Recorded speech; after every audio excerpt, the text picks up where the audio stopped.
Welcome to maths and science nexus. मैं कामिल। आज हम लोग करने जा रहे हैं sample paper class 10th math basic का। ये इसका दूसरा वीडियो है। इससे पहले एक वीडियो और हो चुका है जिसमें हम लोग क्वेश्चन नंबर 1 से लेकर 11 तक किया है और यहाँ आज से 12 नंबर से शुरू कर रहे हैं। ठीक है, उसका भी डिस्क्रिप्शन बॉक्स में लिंक दे दिया गया। साथ में क्या है कि मैथ स्टैंडर्ड का भी हमारा 2025-26 का सैंपल पेपर कर चुका है, उसका भी डिस्क्रिप्शन बॉक्स में लिंक दिया हुआ है, उसको भी देख सकते हैं। और भी हमारा क्लास 10th का वीडियो जो है, मैथ और साइंस का वीडियो है, वो सब बना हुआ हमारे चैनल पे, उसको भी जाके देख सकते हैं। ठीक है, तो चलिए क्वेश्चन नंबर 12 शुरू करते हैं।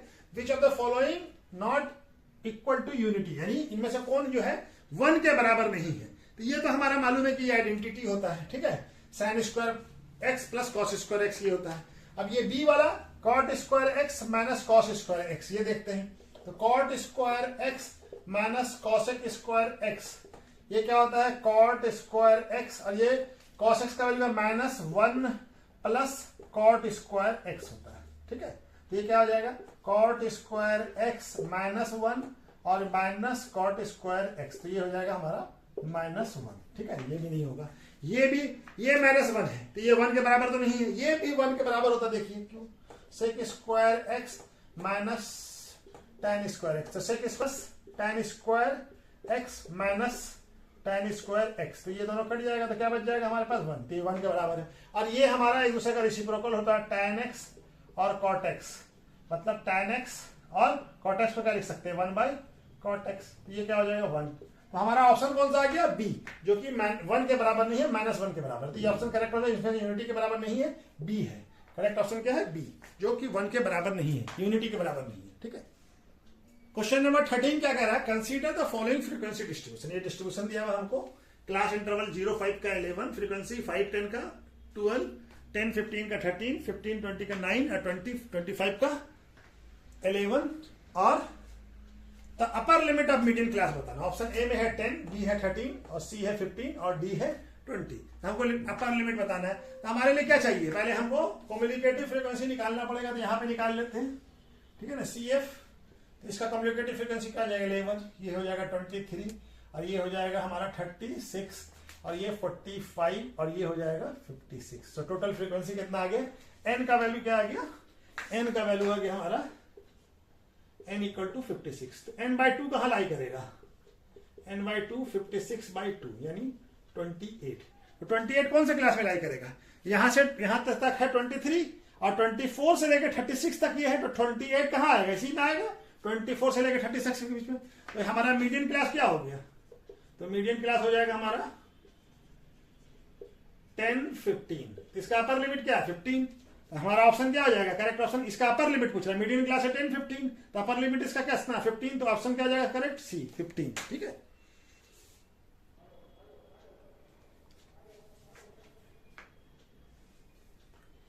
क्वेश्चन नंबर 14 क्या कह रहा है, let's empirical relation between the 3 measures of central tendency, यानी मीन मीडियन मोड का बीच में।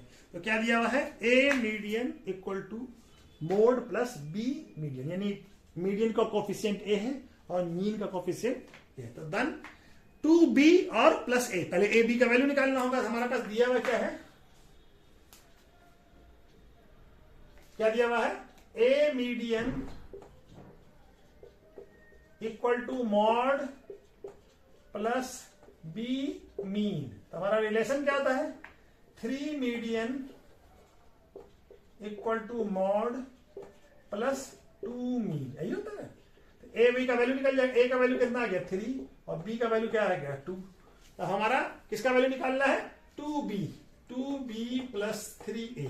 ए का वैल्यू क्या होगा, ए बी का वैल्यू कितना है 2 प्लस 3 इंटू ए का वैल्यू 3, तो ये कितना आ जाएगा, ये हो जाएगा 3 × 4 + 9, कितना हो जाएगा 13। तो करेक्ट ऑप्शन क्या आ जाएगा वैल्यू 2b + 3a का 13। करेक्ट ऑप्शन क्या आ जाएगा सी, करेक्ट ऑप्शन क्या आ जाएगा सी 13। ठीक है, क्वेश्चन नंबर 15 क्या कह रहा है, from an external point Q the length of tangent to the circle is 12 centimetre. Tangent का लेंथ जो है कितना है 12 centimetre. Distance from Q from the centre of the circle is कितना है 13 सेंटीमीटर। तो रेडियस ऑफ द सर्किल बताना है हमको। ठीक है, सेंटीमीटर में। और ऑप्शन ए में क्या है 10, बी में है 5, सी में है 12 और डी में है 7। तो चलिए बनाते हैं, फिगर बना के समझा देते हैं। ये सर्किल हो गया, सर्किल का सेंटर है और यहां से कोई टेंजेंट होगा, ये ड्रॉ किया क्यू, ये क्यू पॉइंट है और यहां से इसको मिला लीजिए। ये टेंजेंट ये ओ हो गया और इसको मान लेते हैं ये पॉइंट पी है, ठीक है ना। तो पी क्यू, ये ओपी का लेंथ हमको दिया हुआ ये कितना है 13 सेंटीमीटर और ये दिया हुआ है 12 सेंटीमीटर। तो हमको क्या बताना है, रेडियस का लेंथ, रेडियस ओपी का लेंथ बताना। तो ये क्या होगा, राइट एंगल होगा, पॉइंट ऑफ कॉन्टैक्ट पे। तो ये बाय पाइथागोरस थ्योरम क्या हो जाएगा, ओपी का value OP equal to under root O Q का स्क्वायर माइनस पी क्यू का स्क्वायर। ओ क्यू क्या हो जाएगा, हाइपोटेनियस हो जाएगा, ठीक है ना। हाइपोटेनियस का स्क्वायर और दो साइड का स्क्वायर, दूसरे साइड का निकल जाए अंडर रूट में। ये कितना हो जाएगा 13 सेंटीमीटर का स्क्वायर माइनस पी क्यू क्या है 12 सेंटीमीटर का स्क्वायर। तो 13 का स्क्वायर कितना होता है 169 centimetre square minus 144 centimetre square, ठीक है। तो ये कितना आ जाएगा 144, 149 और 625 सेंटीमीटर स्क्वायर अंडर रूट में। तो ओपी का वैल्यू क्या आ जाएगा, यहां पे कट जाएगा, ओपी का वैल्यू क्या आ जाएगा, ओपी इक्वल टू आ जाएगा 25 का स्क्वायर कितना होगा, अंडर रूट कितना होगा 5, स्क्वायर रूट कितना होगा 5। तो ओपी का आ जाएगा 5। तो हमारा ओपी क्या रेडियस है, तो रेडियस है, लेंथ कितना आ जाएगा 5 सेंटीमीटर। तो ऑप्शन कौन सा हो जाएगा, रेडियस हो जाएगा 5 सेंटीमीटर। ऑप्शन कौन सा करेक्ट ऑप्शन हो जाएगा, बी 5 सेंटीमीटर, ठीक है।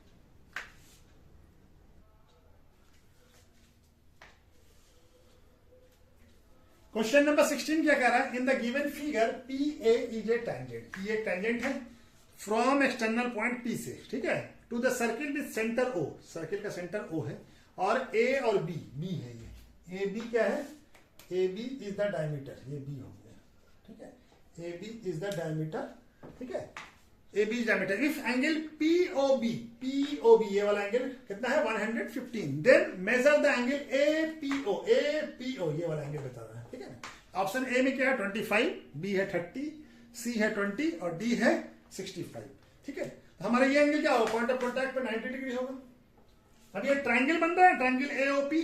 तो ये क्या हो जाएगा, ट्रायंगल एओपी का एक्सटीरियर एंगल हो जाएगा। तो एक्सटीरियर एंगल का सम यानी एंगल पीओबी इक्वल टू क्या हो जाएगा, एक्सटीरियर एंगल अपोजिट साइड के इंटीरियर एंगल के सम के बराबर होता है। तो ये क्या हो जाएगा, एंगल एओएपी और एंगल एपीओ के बराबर होगा। अब इसका वैल्यू हमको दिया हुआ 115 और ये क्या है पॉइंट ऑफ कॉन्टैक्ट पे तो 90 डिग्री और इस वैल्यू निकालना है हमको। तो ये इधर आ जाएगा 115 minus 90 equal to angle APO, ठीक है। तो कितना आ जाएगा, ये वैल्यू आ जाएगा हमारा कितना आ जाएगा, घटेगा तो 25 एंगल एपीओ। तो करेक्ट ऑप्शन कौन सा हो जाएगा, ए 25 डिग्री। एओपी का वैल्यू कितना आ जाएगा इसका 25, ठीक है, इसका कितना आ जाएगा 25, ठीक है। क्वेश्चन नंबर 17 क्या कह रहा है, the circumference of two circle are in ratio 3:4, यानी सर्कमफेरेंस का रेशियो क्या दिया हुआ है सर्किल का 3:4, ठीक है। तो हमको बताना है the ratio of their area is, area का रेशियो क्या होगा, ठीक है। तो सर्कम मान ले रेडियस, पहले सर्किल का रेडियस मान लेते हैं r1, दूसरे का r2। तो इसका सर्कमफेरेंस क्या हो जाएगा 2 पाई r1, इसका हो जाएगा 2 पाई r2, ठीक है, ये हो जाएगा। तो इसका रेशियो दिया हुआ हमारा ये क्या हो गया सर्कमफेरेंस C1 और ये हो गया C2। तो C1 C2 का रेशियो हमको दिया हुआ है, क्या दिया हुआ है 3/4, यानी C1 का वैल्यू कितना हो गया 2 पाई r1 और 2 पाई r2। तो ये 2 पाई कट जाएगा, यानी r1 और r2 का रेशियो क्या आ गया 3:4, यानी दोनों रेडियस का रेशियो आ गया 3:4।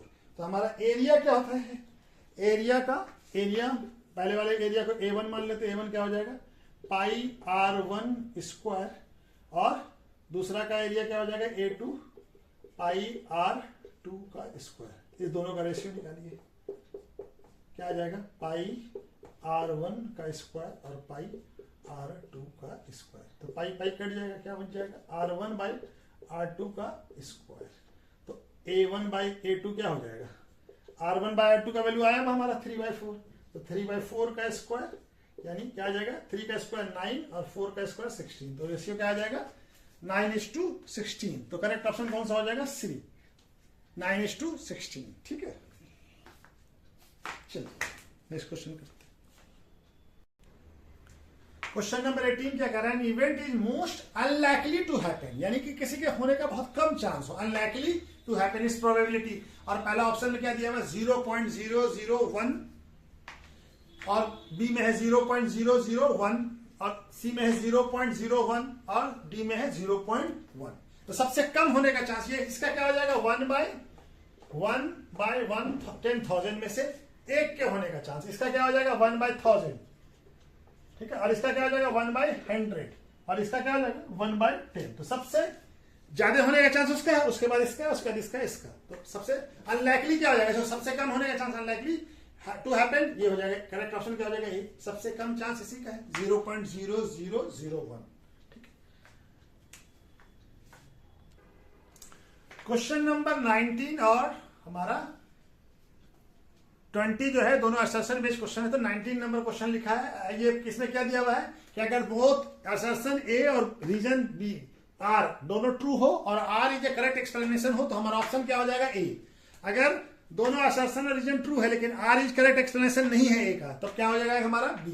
और सी कब होगा, जब assertion is true but reason is false, तब सी होगा। असर्शन इज फॉल्स और रीजन ट्रू होगा तब बी होगा।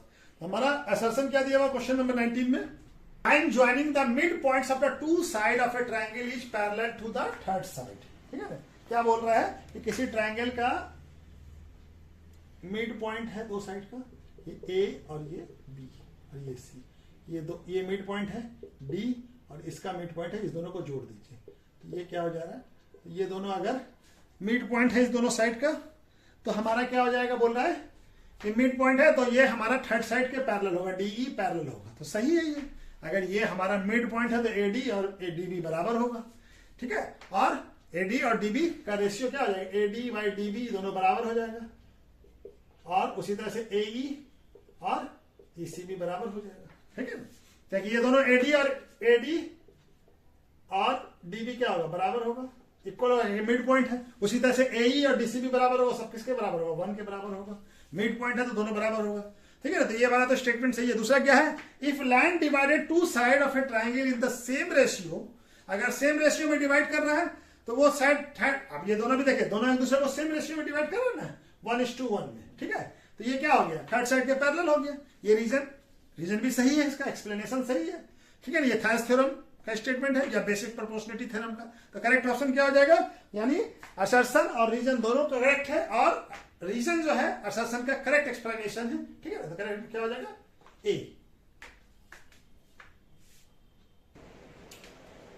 क्वेश्चन नंबर 20 क्या कह रहा है, असर्शन क्या है, 2 coins are tossed simultaneously, possible outcome are 2 head, 1 head and 1 tail and 2 tails, hence the probability of getting 2 head is 1/3। ये स्टेटमेंट सही है या गलत है। देखिए, हमारा जब दो सिक्का उछालेंगे तो क्या रख सकता है, 2 हेड आ सकता है या दोनों टेल आ जाए, या एक हेड एक टेल, या पहला टेल दूसरा हेड। तो ये क्या हो जाएगा, तो 2 हेड आने की पॉसिबिलिटी क्या हो जाएगी, टोटल इवेंट कितना 4, तो 1/4 होगा। ठीक है, यहां पे क्या दिया 1/3, तो ये स्टेटमेंट तो गलत है। और दूसरा क्या reason, probability of equally likely outcomes to be are exam experiment are always equal. हाँ सही बात है, इक्वल लाइकली जो इवेंट्स उसका था वो इक्वल लाइकली आउटकम का एक्सपेरिमेंट इक्वल आता है, पॉसिबिलिटी उसका इक्वल होता है। तो आर तो सही है, रीजन सही है, ठीक है ना, इक्वल लाइकली इवेंट का पॉसिबिलिटी प्रोबेबिलिटी इक्वल होता है। ठीक है ना, तो वो तो सही है, लेकिन असर्शन गलत है। तो हमारा क्या ऑप्शन हो जाएगा, आर सही है, यानी A assertion is false but R is true. क्या ऑप्शन हो जाएगा, डी। करेक्ट ऑप्शन क्या हो जाएगा, डी।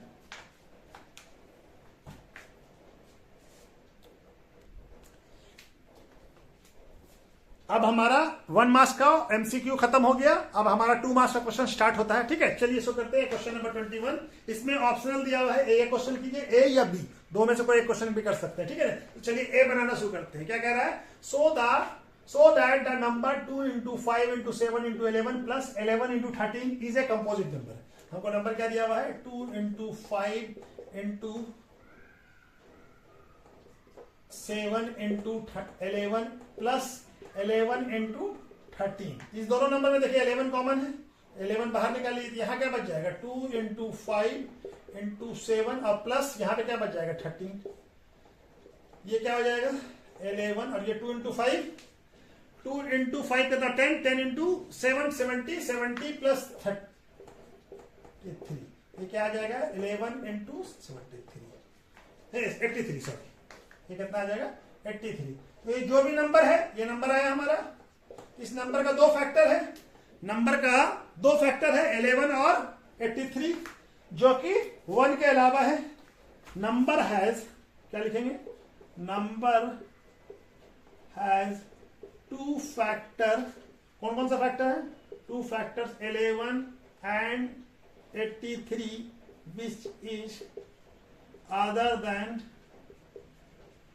1 एंड नंबर, अपने नंबर 1 के अलावा number itself, therefore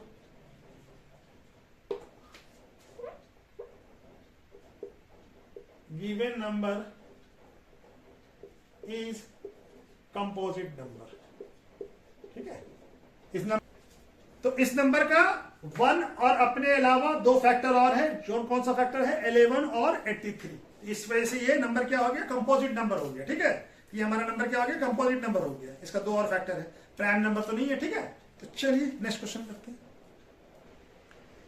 question number 21B, ये ऑप्शनल में था, ए कीजिए या बी, ये जो बनाया दोनों में से कोई एक क्वेश्चन कर सकते थे। Find the smallest number which is divisible by both number 206 and 657। इन दोनों नंबर से कौन सा ऐसा छोटा नंबर होगा जो सबसे डिवाइड हो सकता है। आपको क्या करना पड़ेगा, एलसीएम निकालना पड़ेगा। एलसीएम जो आएगा वो होगा एलसीएम ऑफ 306 एंड 657 का एलसीएम निकालिए, वही नंबर हमारा सबसे छोटा नंबर होगा जो इस दोनों नंबर से डिवाइड हो जाएगा। तो 306 का फैक्टराइजेशन कीजिए, तो 306 का करेंगे तो क्या आ जाएगा, 2 से होगा, ये 1 5 3, फिर 3 से होगा 3 5 1, फिर 3 से होगा 17 और फिर 17 तो खुद ही प्राइम नंबर है, ये 1 आ जाएगा। उसी तरह से इसका भी कर लेते हैं, बाद में एक साथ लिख लेंगे।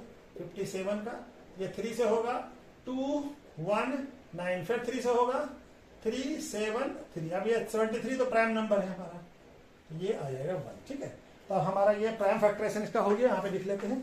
306 का क्या हो गया, 2 इंटू 3 इंटू 3 इंटू 17, और 657 के इसको कैसे लिखा सकता है, 2 इंटू 3 पे पावर 2 इंटू 17, और यहाँ पे 657 का 3 इंटू 3 इंटू 73, इसको क्या लिख सकता है, 3 पे पावर 2 इंटू 73। ठीक है, अब एलसीएम क्या हो जाएगा,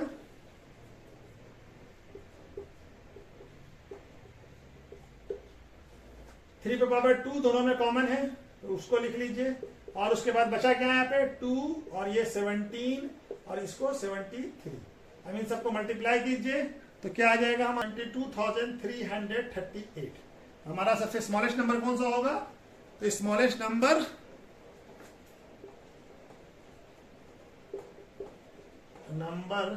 is 22,338 which is divisible by 306 and 657। ठीक है, इस दोनों नंबर से डिविजिबल हो जाएगा। ठीक है, क्वेश्चन नंबर 22 क्या कह रहा है, find the radius of a circle with centre at origin. Centre कहां पे है, ओरिजिन पे, यानी इसका कोऑर्डिनेट क्या होगा 0 0। इफ ए लाइन एल, ये लाइन एल है, ये लाइन एल है, ठीक है, L given by, इसका इक्वेशन क्या दिया हुआ है, x plus y equal to 5 is a tangent to the circle at point P। P पे ये tangent है, पॉइंट ऑफ कॉन्टैक्ट है P। ठीक है ना, तो इस लाइन का इक्वेशन क्या दिया हुआ है, x plus y equal to 5, और ये P भी जो है P lie on line L पे लाई कर रहा है, तो यानी ये जो है x y का वैल्यू, ये x और y का वैल्यू सेटिस्फाइड करेगा, यानी क्या आ जाएगा 3a, x की जगह पे 3 डाला और y की जगह पे a इक्वल टू 5 होना चाहिए, तो a इक्वल टू क्या आ जाएगा 5 माइनस 3, तो a इक्वल टू हो जाएगा 2। तो हमको क्या बताना है, फाइंड द रेडियस। अब हम दो पॉइंट हमको मिल गया, इसका पॉइंट का कोऑर्डिनेट आ गया, क्या आ गया, ये आ गया 3 और a का वैल्यू आ गया 2, तो 3 2 हो गया। अब हम cp का लेंथ होता है, cp ही तो हमारा होगा, अरे क्या कहते हैं, डिस्टेंस फॉर्मूला लगा दीजिए cp का क्या निकाल दीजिए, cp हमारा रेडियस हो जाएगा, cp का लेंथ कितना हो जाएगा डिस्टेंस फॉर्मूला से, x2 माइनस x1 का square plus y2 minus y1 का स्क्वायर। क्या हो जाएगा ये 3 का स्क्वायर प्लस 2 का स्क्वायर। 3 का स्क्वायर होता है 9 और ये 4, तो कितना आ जाएगा √13। कितना आ गया √13। तो CP क्या हो गया, CP इक्वल टू √13, यानी रेडियस ऑफ द सर्किल क्या हो गया √13 यूनिट। यहां पे आपको तो कुछ दिया नहीं है, √13 यूनिट। ठीक है, क्या हो गया √13 यूनिट। क्वेश्चन नंबर 20, ये क्वेश्चन जो है विजुअली इंपेयर्ड स्टूडेंट के लिए आया था। क्या बोल रहा है, find the radius of circle whose end point of a diameter, यानी कि एक सर्किल के डायमीटर का एंड पॉइंट दिया हुआ है 0, 0 और 6, 8। ये हमारा सर्किल है, ठीक है। तो ये रेडियस बताना है इसका, ये मान लो डायमीटर होगा, ये सेंटर होगा, ठीक है ना। इसका एक पॉइंट 0, 0 दिया हुआ, दूसरा 6, 8 दिया हुआ। तो हमको क्या बताना है, रेडियस का लेंथ बताना है, ठीक है ना, रेडियस बताना, रेडियस का, ठीक है। तो पहले हम डायमीटर निकाल लेते हैं डिस्टेंस फॉर्मूला से। तो डायमीटर क्या हो जाएगा, डायमीटर क्या हो जाएगा, डायमीटर का आधा हो जाएगा हमारा radius. Diameter under root x2 minus x1 6 minus 0 plus 8 minus y2 minus y1 y2 minus y1।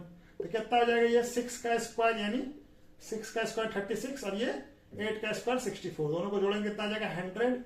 100 किसका होता है 10, तो 10 यूनिट है। डायमीटर क्या आ गया 10, तो रेडियस क्या हो जाएगा half into diameter, half into diameter, तो हाफ इंटू 10 कितना आ जाएगा ये 5। तो कुछ दिया हुआ नहीं है, तो 5 यूनिट्स कितना आ जाएगा 5 यूनिट्स। तो रेडियस कितना हो जाएगा 5 यूनिट, ठीक है।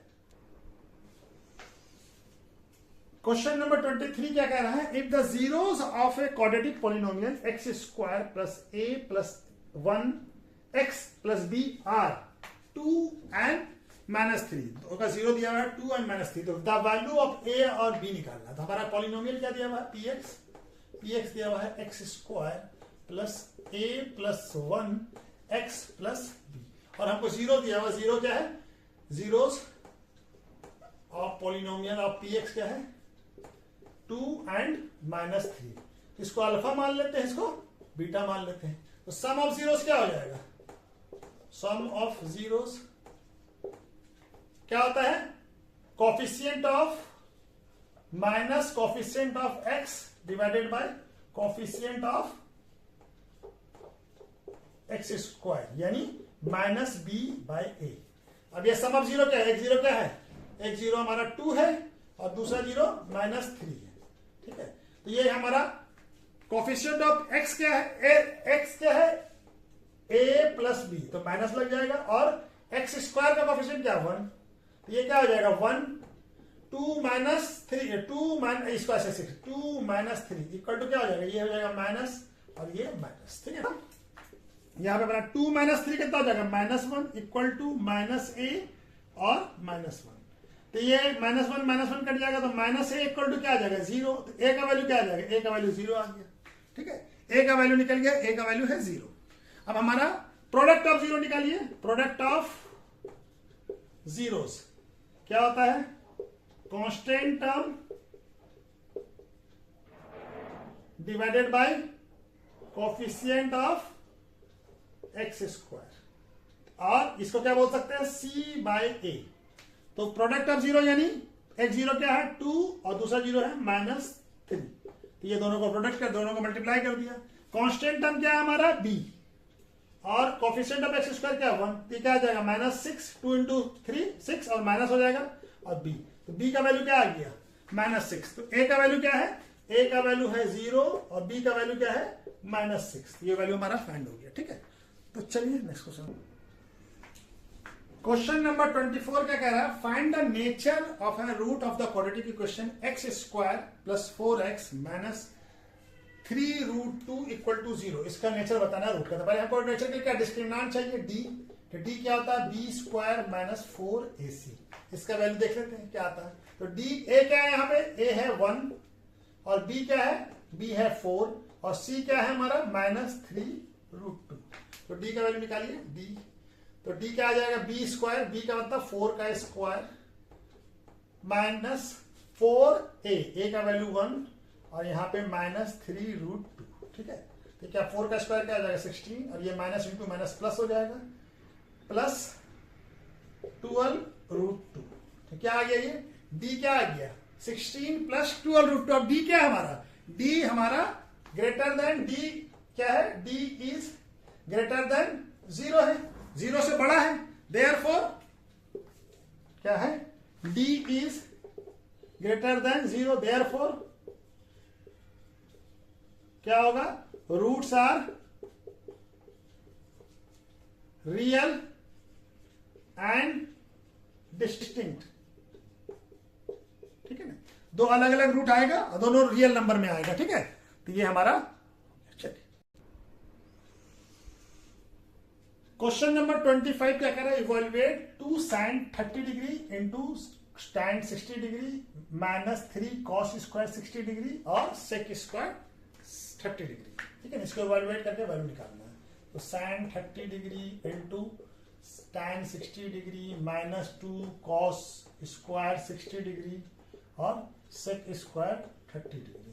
ठीक है, तो हमारा 2 sin का वैल्यू कितना होता है, sin 60 डिग्री का, sin 30 डिग्री का वैल्यू होता है 1/2 इंटू sin tan 60 का √3 माइनस cos 60 का वैल्यू होता है 1/2, 1/2 का स्क्वायर हो जाएगा आई इंटू sec 30 का वैल्यू होता है 2/√3 का स्क्वायर। ठीक है, तब ये क्या हो जाएगा, 2 से 2 कट जाएगा, यहाँ पे क्या बच जाएगा √3 और यहाँ पे माइनस 3 इंटू 1/2 का स्क्वायर 1/4 और 2 और √3 का 2 का स्क्वायर 4 और √3 का स्क्वायर 3, तो 3 से 3 कट जाएगा और 4 से 4 कट जाएगा, क्या बच जाएगा √3 और यहाँ पे क्या बच जाएगा -1।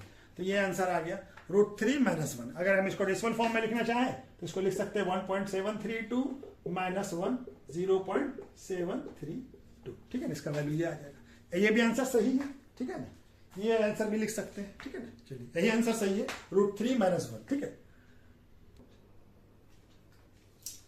ये क्वेश्चन नंबर 25 भी है, इसका ए वाला पार्ट किया, अभी बी वाला पार्ट है। क्या कह रहा है, ये ऑप्शनल में है, ए कीजिए या बी कीजिए। If sin x equal to 7/25 where x is an acute angle then find the value of sin x into cos x into tan x plus cot x। ठीक है, इसका वैल्यू हमको बताना है। हमको दिया हुआ sin x का वैल्यू 7/25। चलिए इसको पहले सॉल्व कर लेते हैं। हमारे पास क्या दिया हुआ, sin x into cos x into tan x plus cot x। ठीक है, इसको क्या लिख सकते हैं, sin x into cos x। अब ये क्या tan x को क्या लिखा सकता है, sin x by cos x और इसको cot x को cos x by sin x।